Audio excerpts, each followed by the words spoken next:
never easy, but we're letting you go.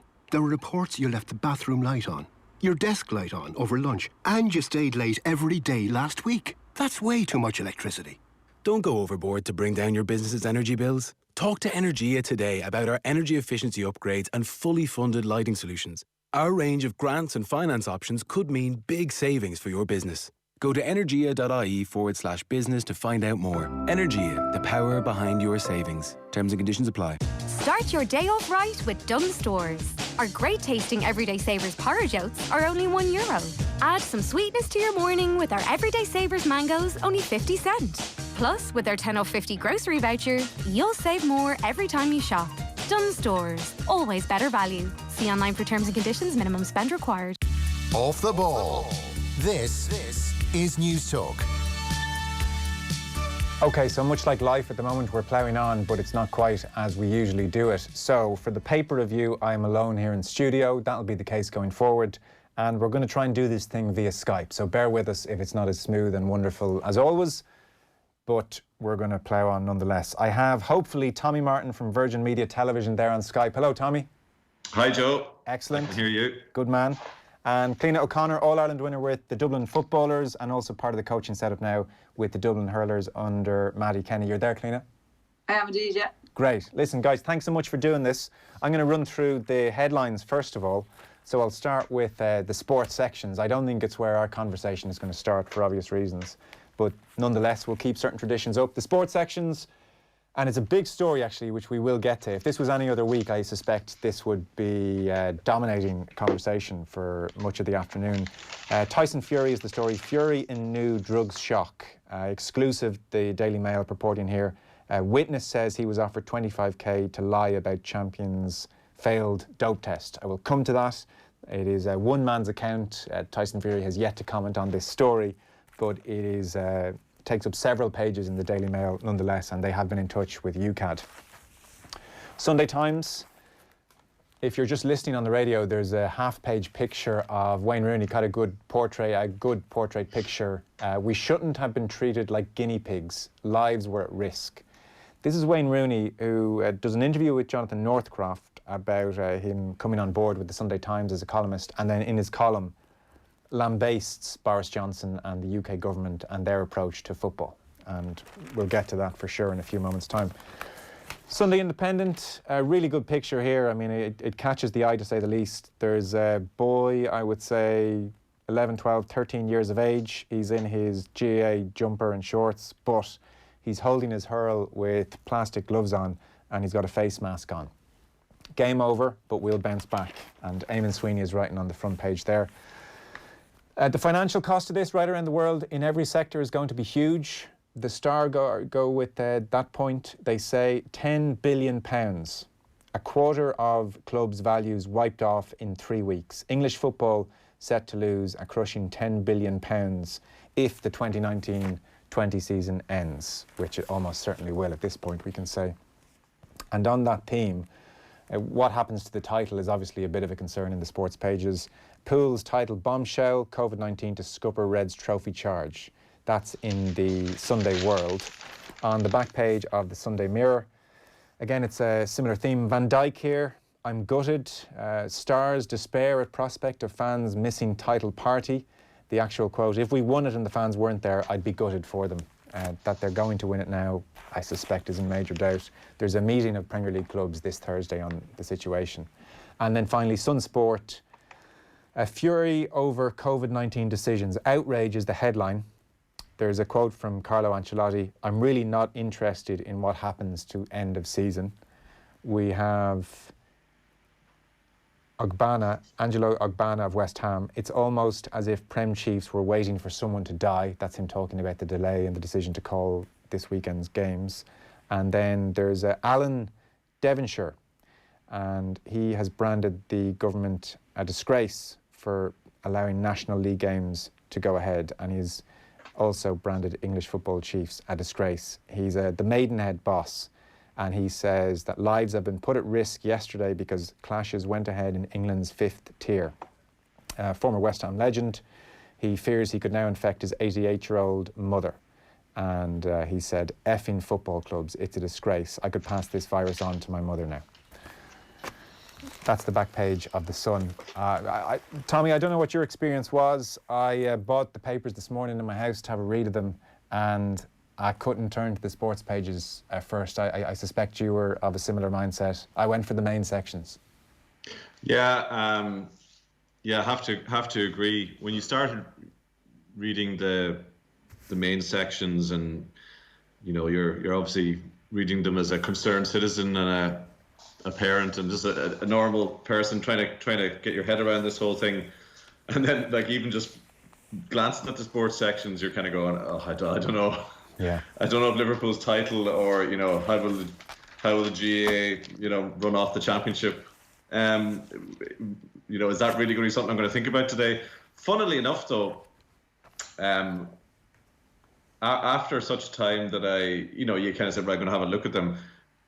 After about 5 or 10 minutes, you do start sort of forgetting about what you've just been reading about infections and quarantines and vaccines and all that sort of stuff. And the distraction that sports provides does sort of start taking over a bit. So fair play to the sports pages and the sports sections of newspapers, particularly the Mail, who I thought, wow, it's not going to be much sport in papers today, and they've trumped up with nearly 30 pages of sport in their edition. So, and there's plenty reading in there, plenty of distraction once you've digested the serious stuff. What serious stuff caught your eye then? And we'll get into the sport in due course.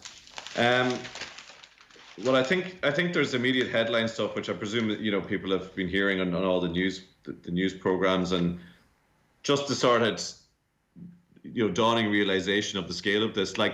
I think we've all probably experienced the speed of it during the week. It's only a week ago today. I was actually doing a half marathon in County Meath, and I was driving up there with a friend. And the conversation was a little bit, it wasn't quite in the, it's only a flu, isn't it? It was a little bit like, God, this is weird. I wonder, is this going to be, I'm not sure I quite had the full handle on it.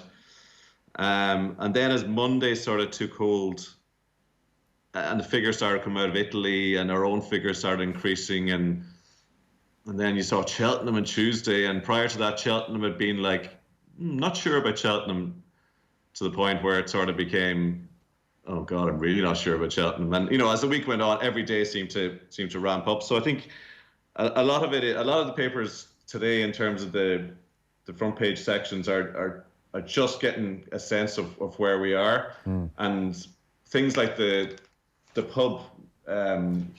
It's a sort of a mix between there's just stuff about self-isolation. There's good stuff about what that means and how important it is, firstly, and what it actually means. No play dates, no going to playgrounds with the kids, no mixing with people, and no going to pubs and clubs and restaurants. And also then the long-term impact. I think you mentioned it to Nathan just before the break there, long-term impact on mental health, etc. Some good pieces about that. Then there's the kind of stuff about the people in the pubs and the carry on with that, and the real sense of what are you guys doing, and wondering how could people be so irresponsible, and that also extends to the Cheltenham coverage. And then there's just the scary stuff, that's maybe on most of the front pages of what could be in store. I think all the papers sort of handle that. So I don't know if you wanted. Well, I'll jump in then. I'll go with what I have. So, for instance, to give people a sense at home, I suspect lots of people haven't been out to buy the papers this morning, a different morning for a lot of people. Hospitals preparing to move patients to alternative facilities from tomorrow to make room for an expected surge of people with COVID-19, as a leading expert predicted that 50,000 people could require critical care during the crisis. This is Maeve Sheehan, Wayne O'Connor, Cormac McQueen and the Sunday Independent.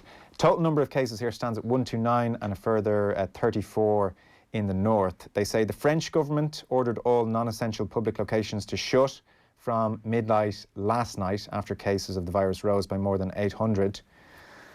Inside, Ciara Kelly has a very strong piece, and she talks about how the Italians lost the battle since they moved from containment to delay to mitigation, and ultimately, she says, in many areas to complete chaos. So she says they're basically restricting treatment now to young, usually healthy patients because when you can only save some, you save those with the best chance of survival. She says Italy's mortality rate has hit 6.6%, far in excess of what we had been previously warned, largely because they can't actually treat all the patients there. Bear in mind, she says, Italy has double the intensive care capacity that we have. And therefore, she emphasises the importance of how we all behave over the next 10 days in particular. So of the schools closing, she says, in truth, that action is useless unless now that they are closed, we all practice social distancing, by which I mean we keep more than 6 feet away from each other, we avoid coughing and sneezing on each other, and after we meet, we wash our hands. She says, what is the point of sending home kids from school only to have 15 of them hanging around together anyway? I suspect the problem is that in our attempt to keep calm and carry on, we are afraid to say it like it is. We have no immunity, treatment or vaccine against COVID-19. If we allow it to run amok through our population, we are looking into the abyss. And she says of the statistics we keep hearing that 80% of the population will get mild to moderate illnesses and only 20% will be seriously ill. She says that may be true, but these people are not expendable. These people are our parents, our families, our neighbours and our friends. For anyone feeling blasé because they don't fall into their groups, age is only partially protective. There are cases of young, fit people in their 20s and 30s in ICU with this virus. You are more likely to be very sick if you are older, but there are exceptions to every rule. Stop all the sleepovers. Parents need to recognise this as well. So I thought that was a very strong piece. Cliodhna, what's jumping out for you? Yeah, Joe, definitely that page 17 in the Independent there. The graphic is very powerful. And one of the things I suppose that struck me most starkly was it's a picture of the globe, let's say, and all these red circles identifying where the biggest outbreaks are. And what really struck me is that it's everywhere, and I think for someone in their mid-30s in Ireland, that's the biggest difference for me. This isn't something that's in a faraway country, and Ciara Kelly mentioned that at the start of her piece, because of the proximity of Italy. There's no excuse for not really understanding the significance of this or the scale of it, because it's in Europe, it's in Ireland, it's everywhere, and we have to react accordingly. And it's not something, rewind a week or 10 days ago when there was people making jokes about movies, disaster movies and this type of thing. And but it's I think we've all got to cop on a little bit now. And it's very real and it's very close, and we keep using the word uncharted territory or unprecedented, and that's what it is, because I certainly have never experienced something like this before, and there's a great uncertainty with it, and I think you don't know what you should be doing, what you shouldn't be doing. And I think that's the thing that people are crying out most for now. And all these pieces that I've read about it, even from Dan O'Brien's piece there about the government, and I think it's uncertainty. Or the Vintners Association, should we close pubs, should we not? And maybe in Ireland we have a get on with it type thing. So I think we need to not rely on people making the right decision. We just need to take the decision out of people's hands, I think, if that's what the scientists and everybody and the doctors and people who actually know what they're talking about, if that's what they believe is right, just take the decision out of our hands, and then it makes it easier for everybody, Yeah, we saw that in sport, borne out last week as the week went on, that Cheltenham continued into Friday is extraordinary. That Liverpool Atletico went ahead will not age well either. Tommy, I heard you trying to come in there. I suspect you were going to draw our attention to the Mail. So they definitely go with the pub situation last night. Yeah. People must stop cramming into busy pubs, clubs, restaurants as St. Patrick's Day approaches. The state's top medics have warned. Last night, Paul Reid of the HSE said it was time for pubs and clubs to wise up. And Dr. Tony Houlihan has warned that the behaviour of 20 to 40-year-olds, some of whom continue to socialise in busy pubs and clubs, was concerning. Not everyone's on Twitter.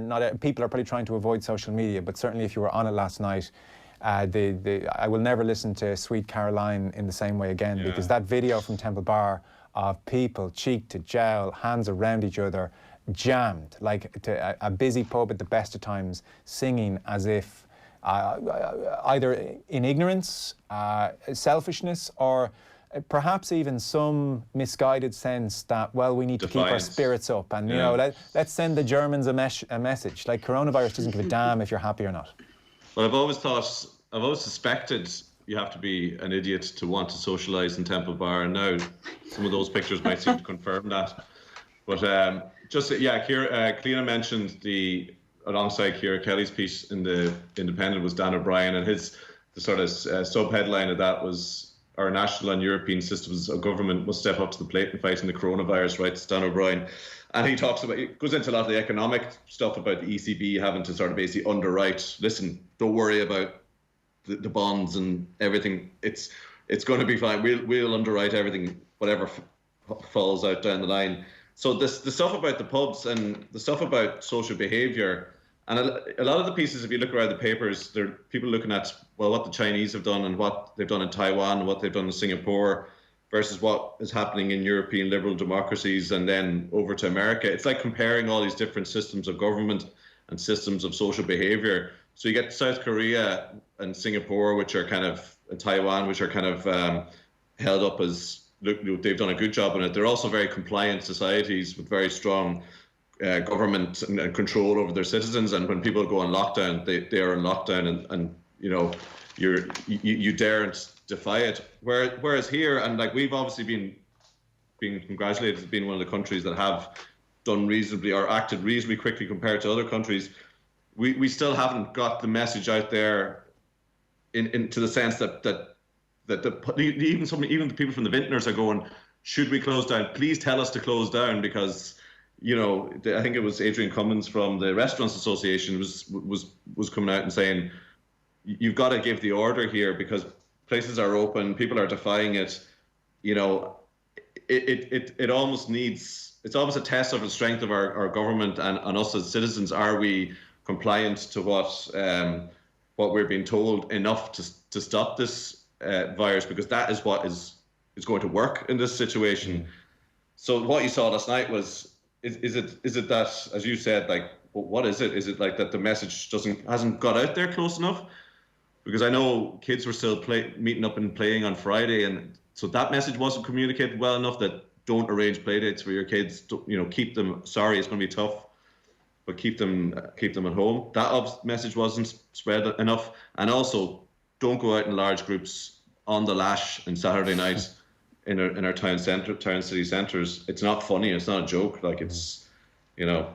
So that story is pretty strong. And by the way, in the Mail as well, if you turn the page to page 6, it's the next thing down the line. Legislation on mob rule and curfew on the way. Gardaí to get power to shut pubs, restrict travel and stop looting. And it's the you know, if you're doing your paper review under lock and key in 2 weeks' time, maybe even less, there could be, you know, armed army on the streets making sure people do comply with these things. Yeah, well, you presume the proper decisions will be made. We're going to take a very short break for news headlines. I'm conscious people will want to get regular news updates, so news is coming your way, and then we're back with Cliodhna O'Connor and Tommy Martin on the paper review.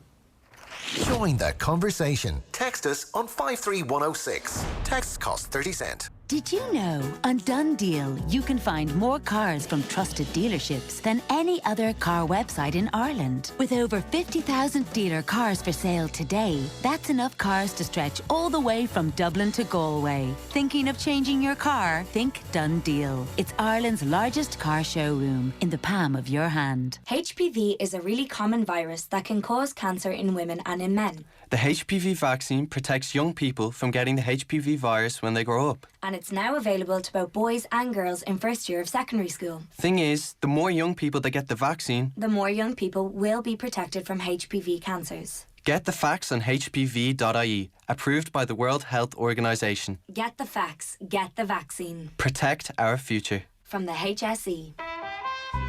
With Virgin Mobile, there's nothing hidden.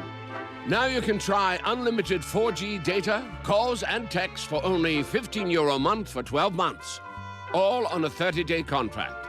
And better yet, everyone can try it.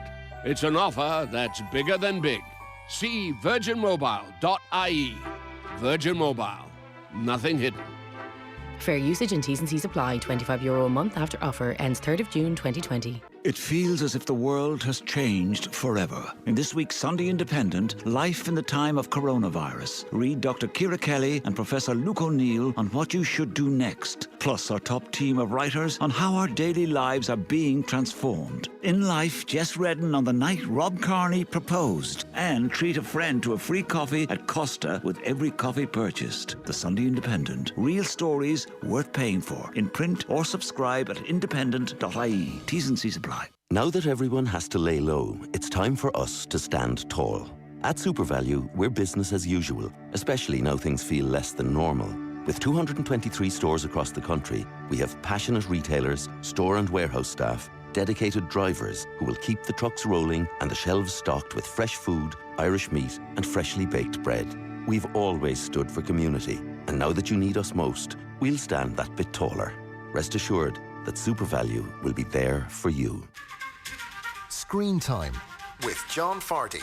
Braveheart, Alexander, Florence Foster Jenkins, just some of the movies legendary Irish actor John Kavanagh has starred in. And he joins me on Screen Time this week, as does Ross Whitaker, who chats about his nostalgic Boys in Green documentary. Brent Pope drops by to tell me about his favourite movie. And as always, I'll be telling you what to watch on the big and small screen. Screen Time with John Farty. Brought to you by Stella Cinemas. On News Talk. Listen and subscribe to the podcast now on newstalk.com or on the News Talk app. Across Ireland. This is the IMRO Radio Awards Station of the Year. This is News Talk. It's 2 o'clock. I'm Stephen Murphy. The Taoiseach says the government may seek new powers to stop large crowds gathering in pubs and clubs during the coronavirus outbreak. Leo Varadkar has insisted they have to stick to rules limiting indoor mass gatherings to 100 people. It follows footage that emerged last night of a packed Dublin pub, which has been criticised by ministers and the head of the HSE. 129 cases of COVID-19 have been confirmed in the Republic so far, and 2 people have died. Fianna Fáil leader Micheál Martin told News Talks on the record that every pub in the country should have to close on St Patrick's Day. In my view, a recommendation from government would suffice in the short term. I think most pubs would close, if not all pubs would close, if there was a clear message from government, a clear instruction to close. I think, for example, on St Patrick's Day, pubs should not open at all. I think we've seen from experiences over the weekend that social distancing just simply does not happen in quite a number of pubs. That was evident last evening. While the head of the HSE has appealed for people to cop on and get their acts together in the fight against COVID-19. Paul Reid has tweeted to say that some bars and people have been reckless since social distancing began. Chair of the COVID-19 Expert Advisory Group, Cillian de Gascoigne, is concerned people aren't getting the message. What people are doing now is behaving as if they don't want to acquire the infection. And really what we want them to start doing is to behave as if they already have it and they don't want to transmit it to other people. And without wanting to sort of criticise individuals, that is not consistent with being in a busy, packed pub on a Friday or Saturday night in the run-up to St Patrick's Day. And finally, people trying to return to Ireland are being told that airlines will get them home despite a lockdown in Spain and the Canary Islands. The country's Prime Minister has confirmed a 2-week state of emergency, with people only allowed to go to work, to buy food or to go to hospital. Irish people trying to leave Spain say they're worried they might be stranded, but Owen Corrie, editor of Travel Extra, says airlines will bring them back. Everybody will get home. What happened last night was the Prime Minister's address, Sanchez's address, said that flights would be reduced by 50%. That means Aer Lingus and Ryanair would both be consolidating flights, but they are determined to get everyone home. There's no flight ban in place. The customers are being contacted directly by text or by email. That's it for now. More again at 3. News Talk Weather. Thanks to the AA. Great value annual travel insurance that covers you even before you go. It'll be cold with sunny spells and scattered showers today. Some of those showers will turn heavy at times. Highest temperatures 7 to 10 degrees. And now you're up to date on News Talk. The Sunday Papers on Off the Ball. Now you're welcome back. We're reviewing the Sunday Papers. We will absolutely get to the sports sections in due course, but just to finish off our discussion, obviously we're talking about what else? The only thing we can talk about really at the moment in many respects. Tommy Martin from Virgin Media Television with us. Cliodhna O'Connor, All-Ireland winner with the Dublin Footballers, part of the coaching setup now with the Dublin Hurlers under Matty Kenny as well, both with us via Skype, as will the rest of the show. All the guests will be on Skype as opposed to here in studio. It was just a small point on page 5 of the Mail on Sunday I wanted to mention, particularly in light of the news headlines you just heard there. Dr. Catherine Motherway, she is from the Intensive Care Society of Ireland. So she said that Ireland has a shortage of critical care equipment and about half the necessary intensive care unit beds required even in normal times. We do expect we will have to make triage decisions which will be challenging. Now that is the mother of all euphemisms, I would say, and we have heard during the week just gone about the challenging triage decisions that they have to make in Italy, and that is the worry here. The Sunday Independent, their expert says 50,000 people will need ICU beds, and the aim of what we're all trying to do now is to flatten a spike in that demand, to stretch that out over the next number of months. Cliodhna, a piece which I thought was an interesting read in some respects as we finish up on the COVID coverage was Paddy Agnew and the Sunday Independent. Paddy obviously has been out just outside of Rome for the last however many years, since the 1980s, and he wrote about the surreal nature of effectively being in quarantine as a country, about being on your own. He starts off by saying the worst thing is not knowing. The coronavirus enemy is within, but you cannot see the blighter. You wear a face mask and rubber gloves because everything from the steering wheel to the newspaper to the litre of milk may be contagious, given that the virus can stick around for up to 3 hours. Under life in lockdown, all seems eerily changed, utterly changed. For a start, very few people around, a bit like early on a Sunday morning. Few shops, essentially only chemists, supermarkets, filling stations and news agents are open. When you get to the supermarket, you have to queue and go in one by one. Inside, you might think an operating theatre by mistake is underway with staff wearing face masks, rubber gloves. It talks about all the while you are assailed by doubt. I wear rubber gloves, therefore I am. Is it really necessary? Did that person just cough? Is that person standing too close? Or does it matter? He says in 3 weeks we have gone from no cases and no deaths to more than 21,000 cases and 1,400 deaths. It seems as if the Great Plague or something similar has moved in with us, and worse still, there is not a cure in sight. And draws the parallel with the almond trees in full blossom, growth everywhere, springtime. It is a perfect day and yet there is no one about. They are a couple of weeks ahead of us and they never got to grips with it in the way that we're trying to do now. Yeah, it's a very powerful read, and it's I suppose it brings all the little bits that we're feeling now. It's that multiplied by, I don't know, exponentially, because yeah, you notice it here. I went to the shop yesterday and you get milk and you're thinking about everything you touch. You're thinking about where you stand. So you're living life on the edge, and yeah, even when you're outside, there's nobody around. So it does feel very surreal. And I think Paddy paints a really kind of honest picture of that, and it just feels very ominous and very. I suppose it challenges us in a lot of ways, because this lockdown or isolation, self-isolation, quarantine, whatever word you want to put on it, but it makes you think about, I suppose, your daily life. So for me as a coach, every evening I spend a couple of hours with 30, 40, 50 people, and there's energy and vitality and all of that. And that now for the next 2 weeks at least, or longer, 4, 5, 6, who knows, that I don't get that every day.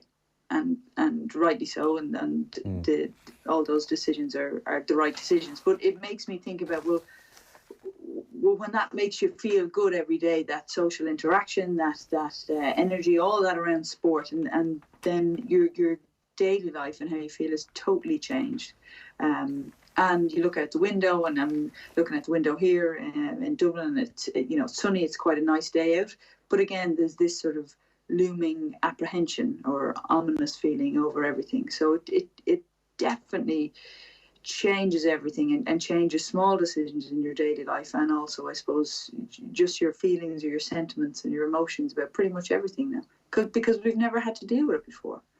It's just so different. Why? From a kind of this the scale of the problem down to daily decisions. You know. What are you going to do with all this free time in the evening? I don't know yet. I suppose you're trying to make the best decisions. Well, from a practical level, people are trying to. Well, it's a great time to do all the jobs that you don't get time to do. So yes, that's one part of it. I suppose from a work point of view, there is individual things to be sent to individual people. So everyone, like one of the recommendations about everybody staying sane and relatively content in this lockdown is to keep some sort of regular routine and keep exercising in a safe manner and all of that. So part of my job is to then send guidance to exercise guidelines and all that, or training guidelines to athletes.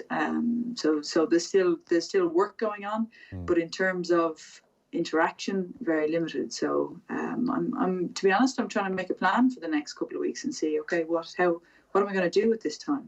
How am I going to use it? How am I going to spend it, I guess? And if gyms are closed, what will the average, say, inter-county GAA player, for instance, that's the sphere you're working in, what will they do to keep fit beyond going for jogs? Not much else, I suppose. So what are your options? It's what equipment have you available at home to you? What can you use? So you might, some players would have kind of a home gym set up. So you might have a few bits and pieces. Great, they can use that. Outside of that, you're going for runs. So you're planning out running for people, and that's really about the height of it, you know.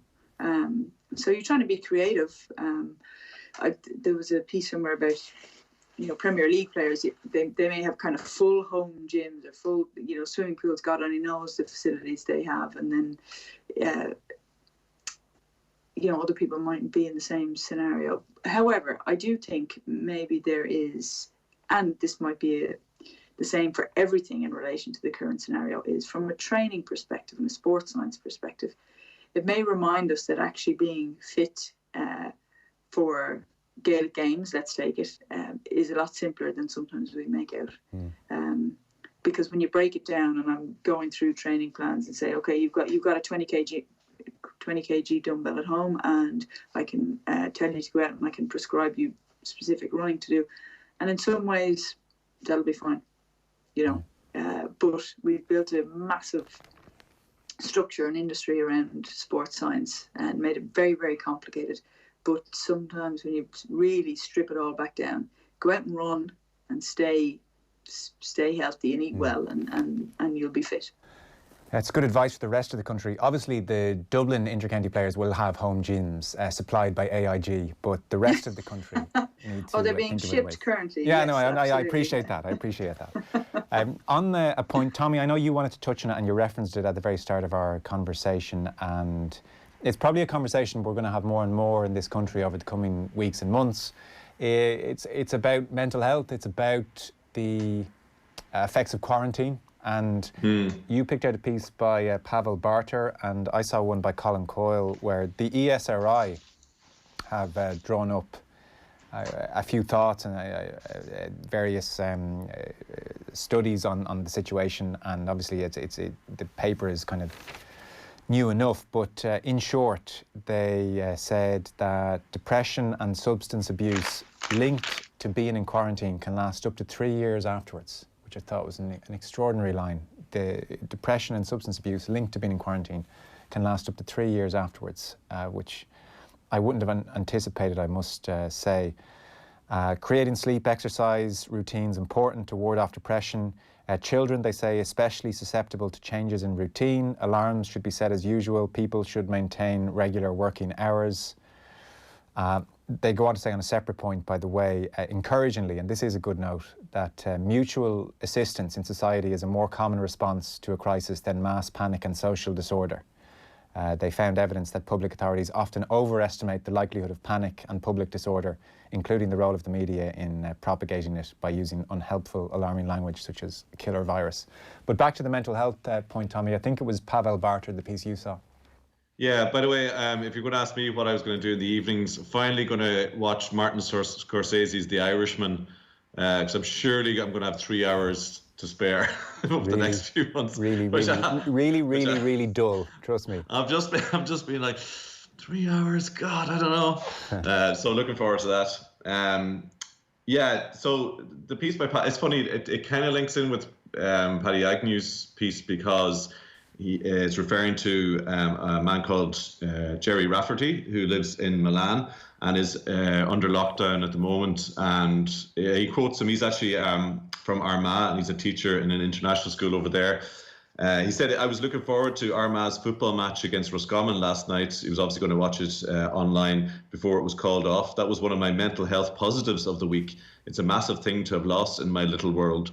So you get a nice little example there of, and I think actually Brendan O'Connor's column on the front page of the Sindo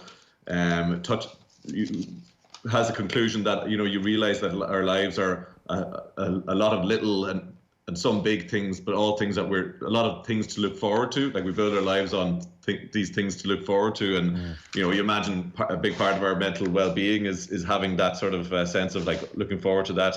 So, so Jerry Rafferty goes on. He says self-isolation has required him to reconsider everything. You think I'll go for a meal or I'll go to a bar for a beer. I can't. You go through peaks and troughs. It can be lonely, but we have each other. For people on their own, it's difficult. You feel trapped. If the Irish nation self-isolates, they're going to find it tough. So again, and there's similarly there's pieces about the experience of with children and us being social beings, children not being able to hang out with your friends. I see that at the moment. You know, my own children just can't understand why they can't meet their friends, and it's it's something that's going to obviously build over time. Mentions a study in the Lancet. The study highlights the importance of routine for children. In China, children have continued their school routines. They go through a normal class routine, do homework, and then maybe have an Xbox break. And again, the same piece also arrives at the same conclusion that, as with all these things, we're obviously at the worst case scenario of crisis, fearing the worst, and then there's the positive thing. The piece quotes Ian Robertson, psychology professor at Trinity College Dublin, who says that it is a bit like the wartime spirit. I know there's been a bit of criticism of the British for having a bit too much of the Blitz spirit this week, but there is a sense that breeds that you're doing this not just for yourself but for the community.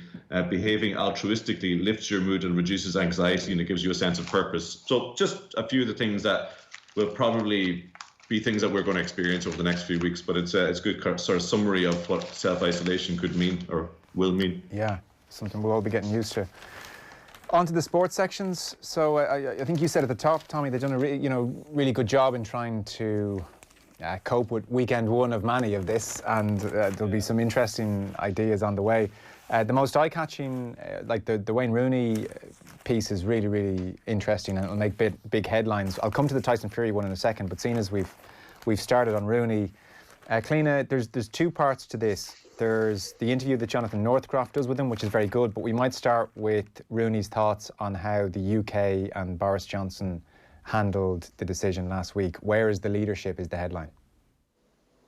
Yeah, like I thought it was a brilliant article, actually, just mainly because the honesty in it, and the thing that really struck me was that it seemed that he felt like a commodity. He was saying, where's this? He was talking about the lack of leadership from the government, from the FA and the Premier League, and he was saying that I know how I feel if any of my family got infected through me, because I've had to play when it's not safe and they get seriously ill. I'd have to think hard about ever playing again. I would never forgive the authorities. And that's just his perspective on it. And he would suggest that loads of players feel the same. And he just goes to outline, I suppose, the nature of football, and they think, do it behind closed doors. But he's talking about, you're tackling, you're sweating beside somebody's, you're on a team bus, there's a physio, there's the nuts and bolts of being a footballer, and how you can absolutely not stay whatever 2 meters or 6 feet apart from people. But there was definitely a sense that it came across that he felt like a commodity in this terrible leadership, and he was being put in an unsafe position, and was his family and everyone surrounding him. And I guess that's hard for somebody in that scenario where it's they're being put at risk based on somebody else's gain, because why would you not, or why would these games go ahead? And he's talking about is it the money? And it's a lovely, or not a lovely, but a strong paragraph to finish. The owners of the Premier League clubs, for instance, could say that out of their $5 billion TV deal, there's $1 million for every club in the bottom two leagues. He's talking about kind of keeping the Premier League afloat. What would that cost? $47 million, nothing to the biggest clubs to help keep the game in England afloat. But you know what people are like in terms of letting money go. And I suppose this comes back to that we were talking about earlier on, that we're expecting people to behave altruistically or to do what's best. But sometimes, like, human nature is human nature. Yeah. And that's the challenge. But I think Rooney is really, really blunt in terms of how he feels that they were treated over the last week. Yeah, I'd agree. He paints the picture at Derby County. We sat at training on Thursday. We were waiting for Boris Johnson to speak. People were anxious. We'd heard about the 3 Leicester players. They'd shown symptoms. Our worry was not ourselves. We're strong enough to get over it, but our families, our friends, everyone we come into contact with. We were already thinking twice about carrying on. He talks about being in the lounge at Derby. We're sitting at the TV until 2 o'clock. Then we thought we better just go home because they had to travel to London for a game. Johnson didn't speak until 5. By the time I was back in the house waiting for him to come on, one of the things I wanted to know was about the schools. I've got 4 kids. He said the schools are fine, let's carry on. And what he said about sports was, we'll make a decision on it later.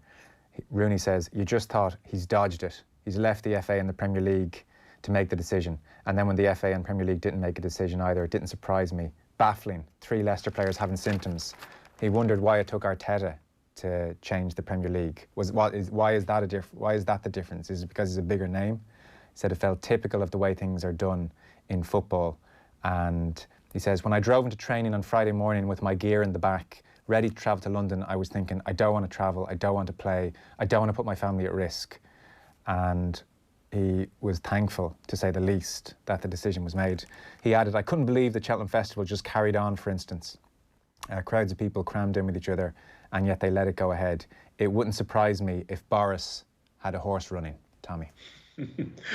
Yeah, it's really good. It's funny because during the week I was obviously working on the European football coverage on Virgin Media, so this was like front and centre because two of the games were behind closed doors in Paris on Wednesday and Valencia against Atalanta on Tuesday.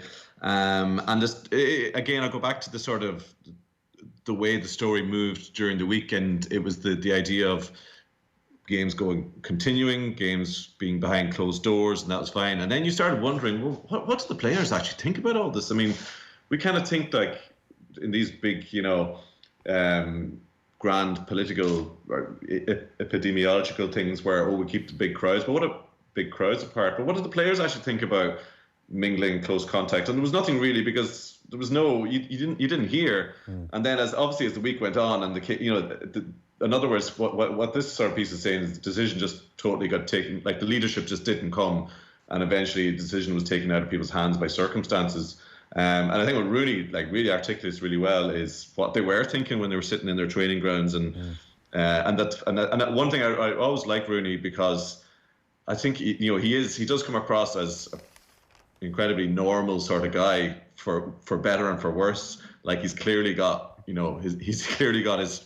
weaknesses, his human weaknesses, and his along with his great strengths that he has. And I think he clearly has maintained a sort of a pretty good grip on his values. When you see about his primary concern were his children and his loved ones, and passing it on. And he's picking the ball, bringing his kids swimming, and he's kind of going, people look for selfies. He's kind of going, I don't know, I've been told not to do these, but he does them anyway because he feels bad if he doesn't do them. So I think he comes across well, yeah. And I think the piece, the piece with Jonathan Norcroft, then the straight interview, is obviously secondary to what most people are concerned about today, but it's a really good read. And I think it's, I don't know if his column is going to be full of, anything particularly literary, strokes of brilliance, but I think in terms of insight, I think it's going to be a good read. You know, I think he's clearly.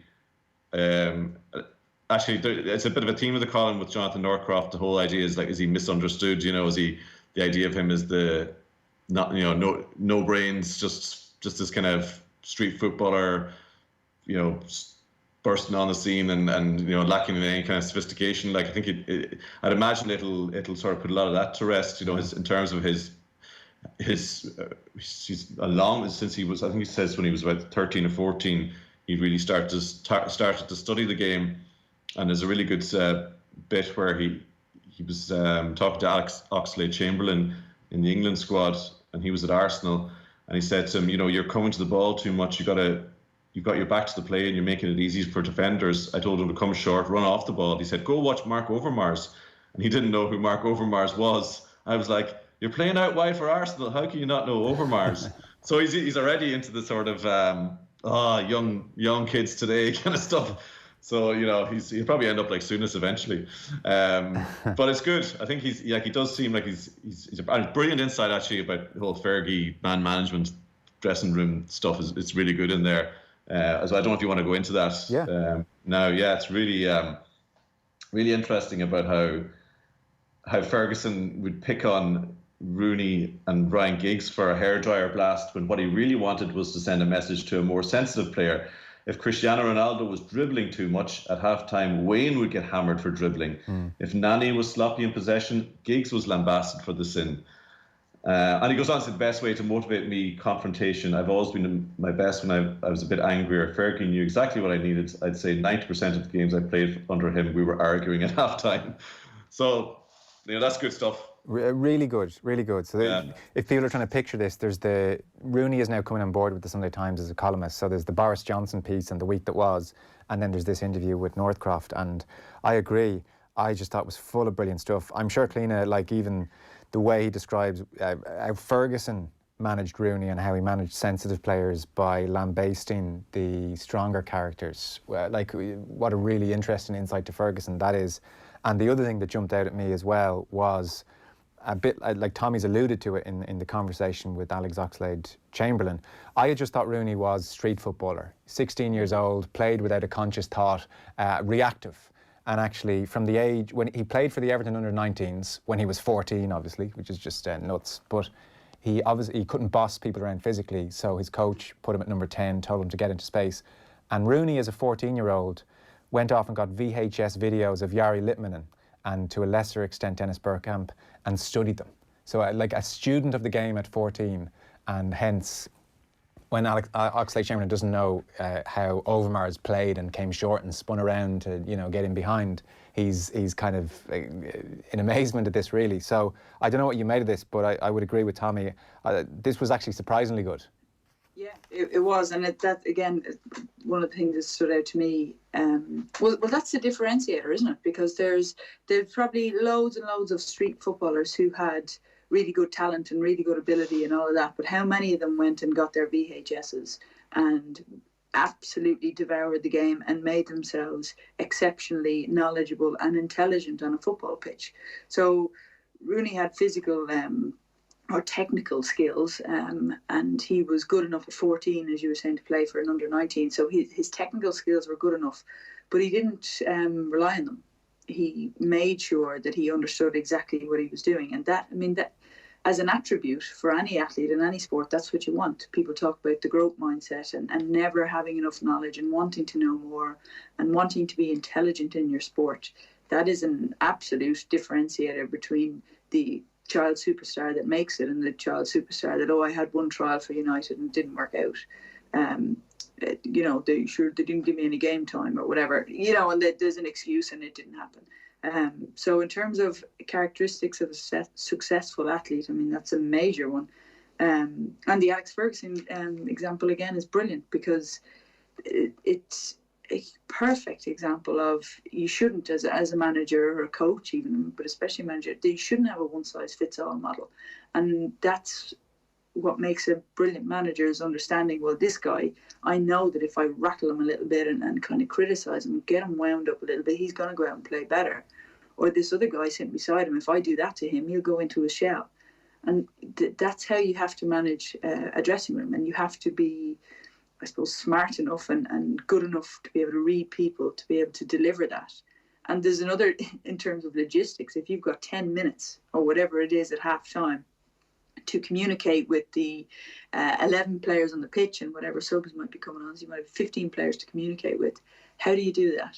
So Rooney gives the example of one person gets given out to. It's not really about them, it's about the guy beside him. But it's the only efficient way to deliver the message. So it's really good insight into coaching and just the practicalities of a dressing room. Yeah, I'd love to hear. I don't talk to Ferguson or hear Ferguson talk about it, whether he studied all this, whether this was based on some kind of psychological learning he may have found the time to read about, or if, Cliodhna, this was just instinct, if Ferguson just had an innate understanding of people. I do suspect it's the latter.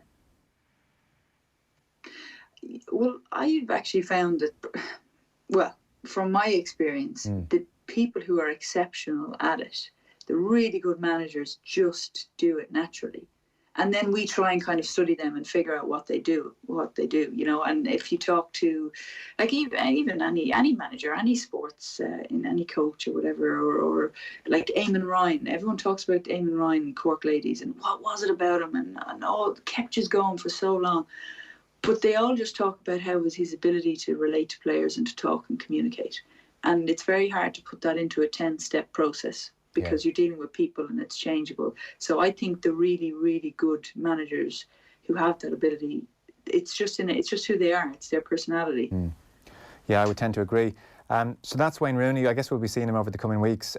Northcroft, Tommy, to round off that section, or to round off Rooney, does make the point, in fairness, 860 elite matches. He's record goal scorer with England. He's record goal scorer with Manchester United. The early comparisons with Gaza and how this would all end in tears. And look, Rooney has had his failings as a human being, but like Jesus, who hasn't? So, that's his business. But what you can't dispute is this guy did it for the long haul. From 16 and now at 34, he played 15 games in 10 weeks for Derby already.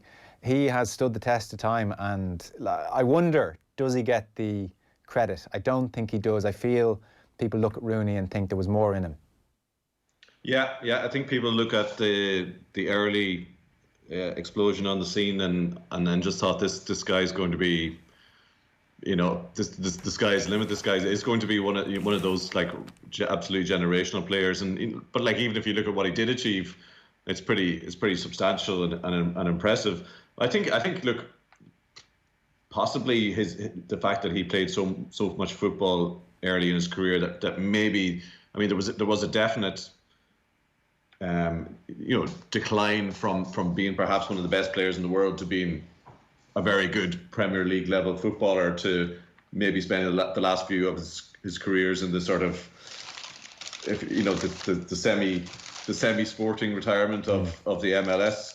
The fact that he is still going now and looks fit and looks healthy and looks in a really good place is a testament to him, and a lot of that does come down to that whole sort of idea they do talk about it in the article, about the sense that he was pigeonholed as here's this thug from the streets who drinks pints, smokes fags, gets up to things he shouldn't get up to on nights out. He's doomed. He's going to be the next Gaza, and it wasn't really. He's still with his childhood sweetheart. He's got 4 boisterous boys, and probably the bit I loved the most of it was, a scene from Christmas. Shea Rooney talking about having 4. And have you ever seen pictures of the boys? Like they are all like little Rooneys.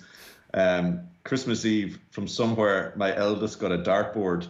And it was only kids' darts, they're soft, but they still have little ends on them. He put it up in the conservatory, and the first dart shattered a window. On Christmas Eve, we had to board it up with cardboard and tape and wait days for repair. Like, it's a lovely picture of like a normal, anybody's got like small kids and, especially a bunch of boisterous boys, like that's just something that could happen, even though the house is probably like 6 of our houses put together. And, he's just always struck me as having that sort of, not having ever completely lost touch with that kid kicking the ball against the wall back in Croxteth Yeah. all those years ago. Yeah, it's a good point. That tale of the dartboard is what will go into the quarantine annals of the next few months in all your lives, I suspect. We'll take a short break. Final few sports stories. The big Tyson Fury story. A lot of people very unhappy with Cheltenham and one or two bits besides. So we'll round off the Sunday paper review in just one moment. Off the Ball on News Talk. This week on The Home Show, it has cost many thousands of customers millions of euro. We'll be finding out everything about the ongoing tracker mortgage scandal with Porrick Hassan, a financial advisor who has played a major role in uncovering the bank's overcharging of customers. How to choose the right mirror for your wall. Mirror expert Daniel Tutty will be in to advise on how it can boost any room in your home. And with more and more people working from home due to the coronavirus, we'll be finding out how to adapt your home into a workspace with resident designer Roisin Murphy. The Home Show with Sinead Ryan on News Talk. Download and subscribe to the podcast now at newstalk.com and on the News Talk app.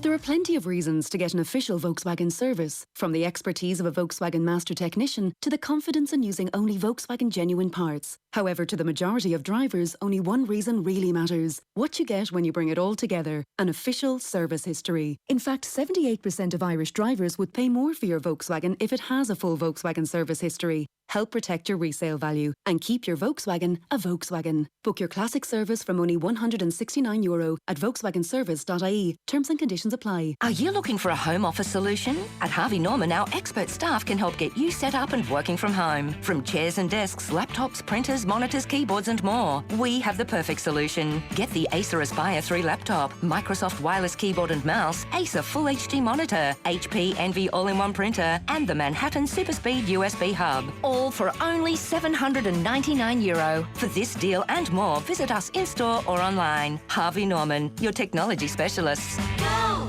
Now that everyone has to lay low, it's time for us to stand tall. At SuperValue, we're business as usual, especially now things feel less than normal. With 223 stores across the country, we have passionate retailers, store and warehouse staff, dedicated drivers who will keep the trucks rolling and the shelves stocked with fresh food, Irish meat and freshly baked bread. We've always stood for community, and now that you need us most, we'll stand that bit taller. Rest assured that SuperValue will be there for you. Off the Ball. This is News Talk. OK, welcome back. Paper review. Final few stories. We have Cliodhna O'Connor with us. She's an All-Ireland winner with the Dublin footballers. She's now part of the coaching setup with the Dublin hurlers under Maddie Kenny. And we have Virgin Media Television's Tommy Martin as well. To finish off, I'm going to try and squeeze in Japan's attitude to the Olympics. Tommy, I know you picked out a story there. Cheltenham gets a fair degree of deserved kicking. And then Tyson Fury back page. I'm going to start with that because that is a story which will have ramifications. And if these were quieter times, I suspect this would be a huge talking point on social media and beyond. Now, this story does come with some legal qualification. This is a one person's story, but the Daily Mail go very big on it, and they have put the claim to the UK Anti-Doping Authority. That is where we are with this. The headline on the back page says, "A Fury in new drugs shock. Witness says he was offered 25 grand to lie about champion's failed dope test." And then we turn inside. They give it 4 pages. They go really big on this. It's an exclusive, it's a big story. Again, Tyson Fury's camp don't respond. They, I'm sure, will be given the right to do so in due course, and rightly so. But in short, the headline says wild boar, failed drugs test, and the, quote, lie that could bring down Tyson Fury. So it's Riyadh Al-Samari and Guy Walters with the story. This goes back to February 2015 when Tyson Fury tested positive for nandrolone, which is a steroid. Now, his claim was that he had eaten uncastrated wild boar or contaminated supplements, and this is a reason that is often given or sometimes given in these circumstances. The Lancashire farmer, Martin Carefoot, is the key witness in this story. So he's a farmer in Lancashire. Martin Carefoot is his name. He now alleges he was asked to lie and say that he supplied wild boar to the Furies and that he had never done so. He says he was promised money for the help but was never paid.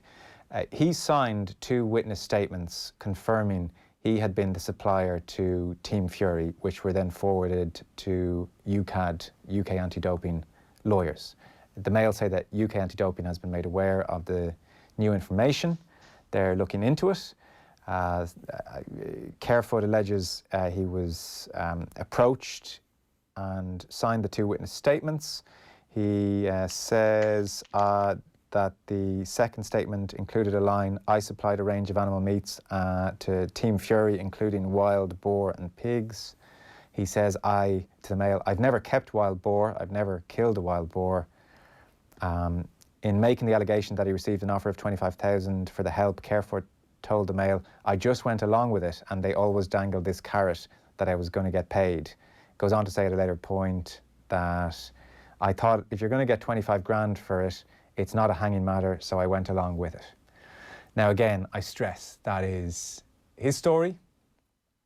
The Fury camp will respond to that. UKAD will investigate it, but it is a huge story in the Mail, and that is where we are with it. I'm not going to get too much into it, guys, because it's not really a talking point as such. I think we have to let UKAD discuss. I think we'll have to hear from the Fury camp, and we'll go from there. But they've given it the full treatment in the Mail this afternoon, and this is very much an ongoing story. So that's in the Mail back page, and then page 68, 69, 70, 71, where they speak to this farmer who it is claimed was involved in the initial investigation.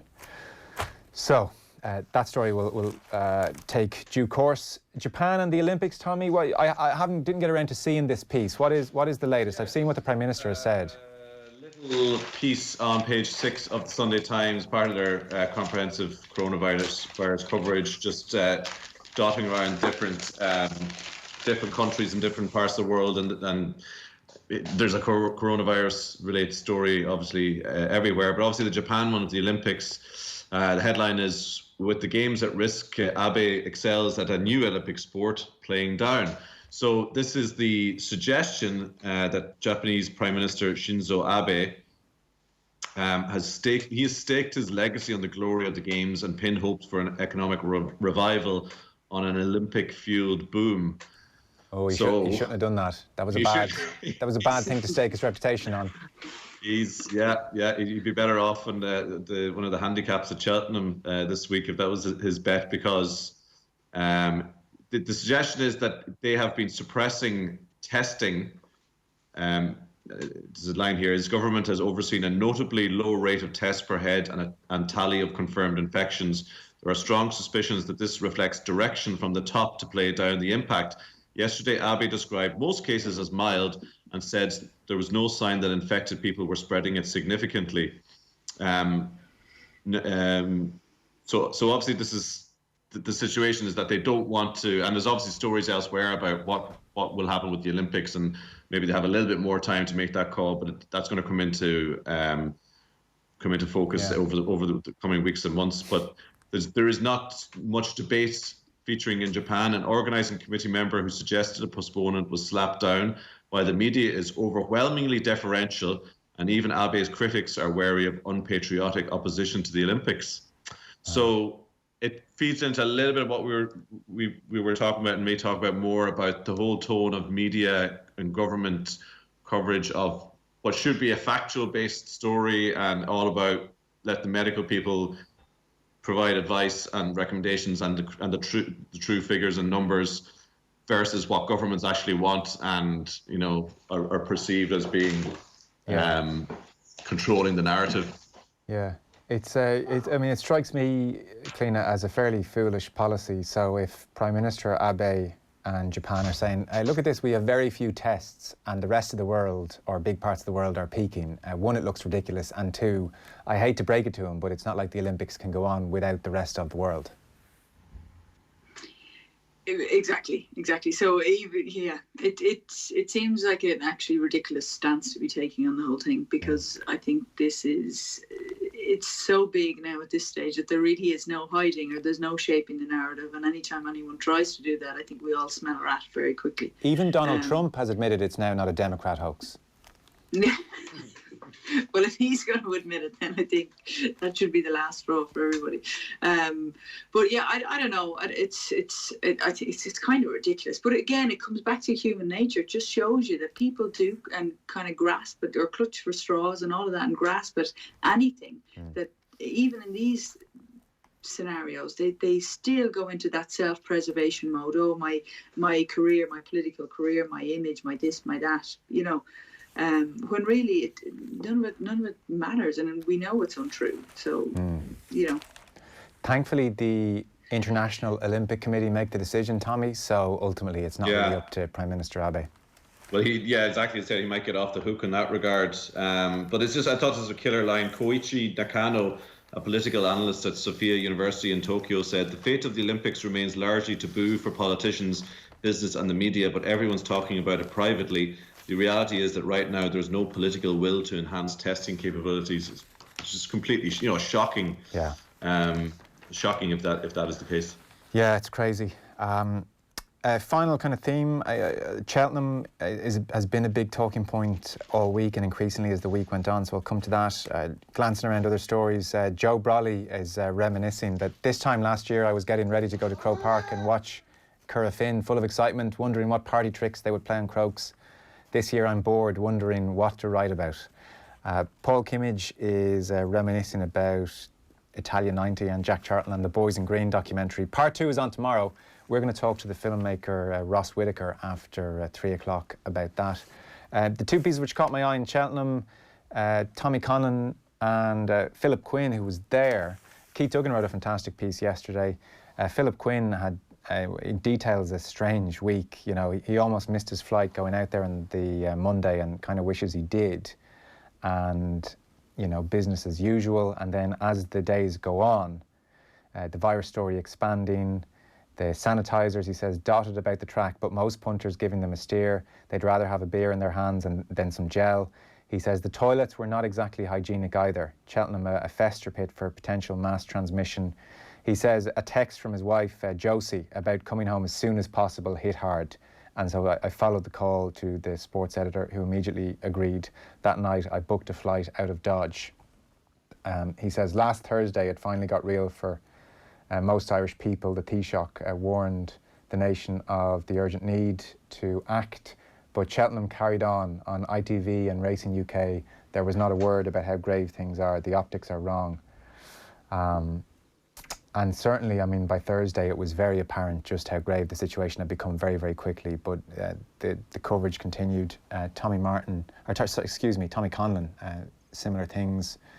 Talked about the coverage on ITV and its partner channel here in Ireland, Virgin Media 1. He says of the coverage, Avi McCoy, Ruby Walsh, they were all Happy Valley cocooned inside their own infantile bubble, determined to pretend that nothing was wrong.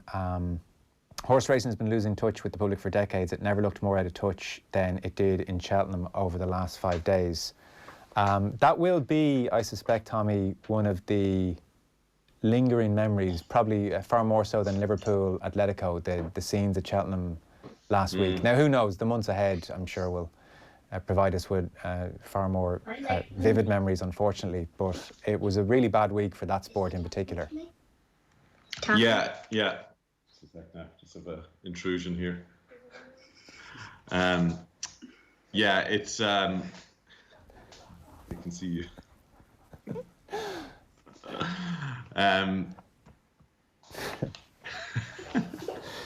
If Tommy Martin's wife is listening to the radio, could she rescue Tommy? His daughter has made an appearance to the nation. Oh dear. I saw a tweet, Tommy. You know, remember when we first started doing Skype in the World on Media, and the BBC News guy and his daughter walks in? I saw during the week someone had retweeted that picture and said, "This is all of us now." And Tommy Martin, this is you. Exactly. In fairness, my wife, she did bring them away for a walk for an hour. How long does it take to review the papers? We're home, for God's sake. God, get on with it. What a big part of the whole story for us it was, in terms of working in sport and being around the media. I know you guys obviously had people over there. Yeah. Everybody sort of, and again, I'll go through the chronology of the week was incredible. The speed of it. I mean, I think, you know, I think the Irish Times had, I think it was it Malachy Clerkin, who was hugely respected and brilliant writer, had a piece on Monday about how, look, it has to go on. It's one of the great things that we have to enjoy. There's going to be lots of bad stuff ahead. And it didn't, reading that on Monday, it didn't seem like a particularly outrageous point of view. It was a point of view. And then as the time went on, I think, as I said earlier, the figures came out over the weekend and the seriousness of it began to ramp up. By Tuesday, Cheltenham was beginning to look not sure about this at all. And yet even at that point, you still had the whole thing about, we talked about government leadership in this. You had the chief medical officer and the deputy chief medical officer of the UK government coming out and saying that cancelling mass events is not going to be effective. Therefore, that provided all the cover that anybody at Cheltenham and anybody who had the sort of, Tommy Conlon is really strong about the sort of selfishness and self-indulgence and being closeted off in their own world, that side of it. But if anybody who just didn't want to, I think he accuses them of being like kids and not wanting Christmas to be cancelled.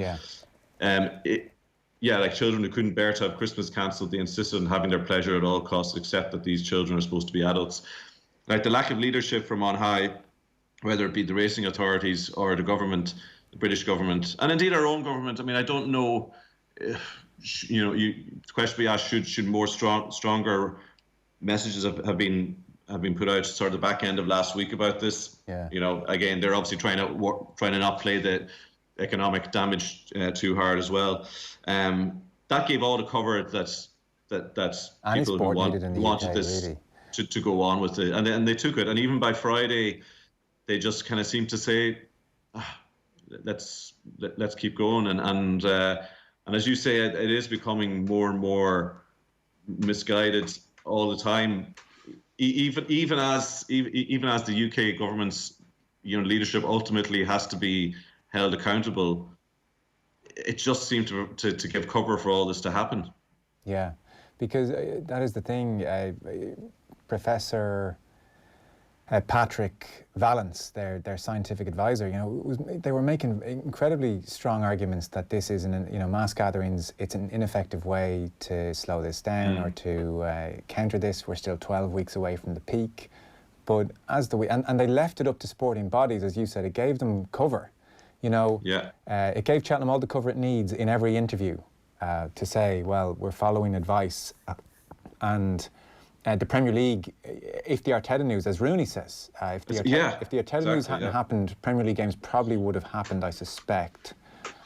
Wales, Scotland, there was that was on, then it was off. That was on Friday. I was sitting at home prepping for it. On Friday and thinking, how do we cover this the next day? And the bizarre thing was, if that fixture had happened to be in Murrayfield as opposed to Cardiff, it was off because the Scots had banned gatherings of over 500 people, and yet here we were in Cardiff potentially with 70 or 80,000 people mingling for the day.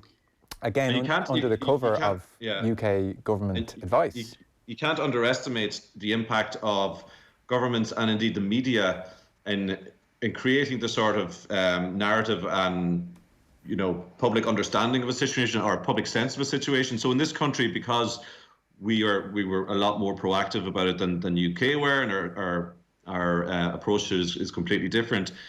Generally, by the second half of the week, it was apparent what was going on. Whereas the conversation in the UK is about a week behind. It is still about a week behind. Somebody tweeted out a screenshot of Ireland AM this morning and compared it with Sunday brunch on Channel 4.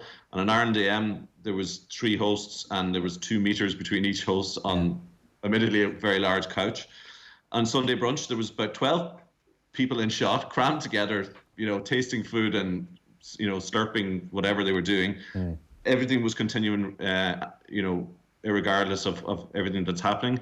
And then anecdotally, speaking to, I know my wife's only telling me, speaking to friends in the UK, that there is a lot less of maybe not a lot less, but there's a definite less sense of urgency over there. And I think that comes from there.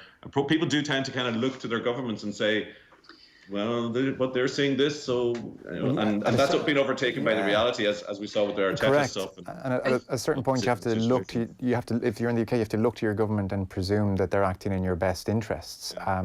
Cliodhna, we were making the point that if you compare the Late Late Show on Friday to Anton Deck, big studio audience, 200 or 300 people crammed together, a little hand sanitizer joke at the start, and you compare it with like a Late Late that you've never seen before in your life, and hopefully we won't see it again, Cliodhna. And they do. I've read, now this is, I hate saying this stuff on the radio, but it's popped into my head, but I certainly have read, and this comes with a health warning, and no pun intended, that they are about 4 weeks behind Italy, and we're 2 weeks behind Italy, and maybe that is some explanation for how the conversation there is lagging, but it isn't anymore, you know. And that became apparent as the week went on. Sorry, Cliodhna, I know you're trying to get in there. No, you're just something that strikes me. Like, I think something else that's coming into play here is that, you know, often groups can feel sort of bulletproof, or you know, we talk about young people. Sure, teenagers and that think, you know, I'm young and I'm healthy, nothing is going to touch me. And there's some groups of society that feel absolutely bulletproof because things like this have never really affected them before. They've been, we're not in a situation, we don't live in a war-torn area, we don't, we didn't experience SARS or anything like that. So we have this sense of invincibility, I think, sometimes. Yeah. But I think the penny is beginning to drop, that this may be the biggest social leveler of all time, because there is no amount of money in your bank or anything in your social status or what age you are really can, if somebody sneezes on you, they sneeze on you, you know.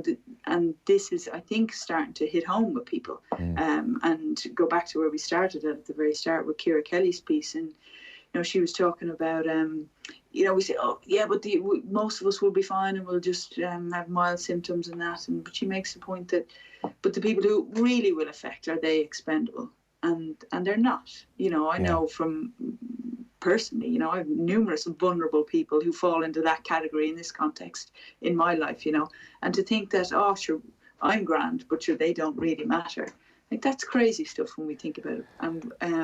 But I think you're right in terms of what Tommy's saying about the government does set the tone, and everything changed when Leo made his announcement and said schools were going to close. Everybody's attitude changed then. Yeah. And it did set the tone for a slightly different perspective on things. Yeah. But I do think that people are realising that actually this is crossing all borders and all levels of society. And we're all the same on this front, you know. We sure are. Guys, on that note, thanks so much for doing this via Skype, and I think it worked out pretty well in the end. We had Tommy Martin of Virgin Media Television. We had Cliodhna O'Connor, All-Ireland winner with Dublin, part of the coaching setup with the Dublin Hurlers under Maddie Kenny. And we had Tommy Martin's daughter, all reviewing the Sunday papers. She's a lot more expensive. Yeah. Listen, keep washing your hands and keep doing the right thing and stay safe. And thanks to you both for doing that. Appreciate it. Thanks, Joe. Take care. The Sunday papers on Off the Ball.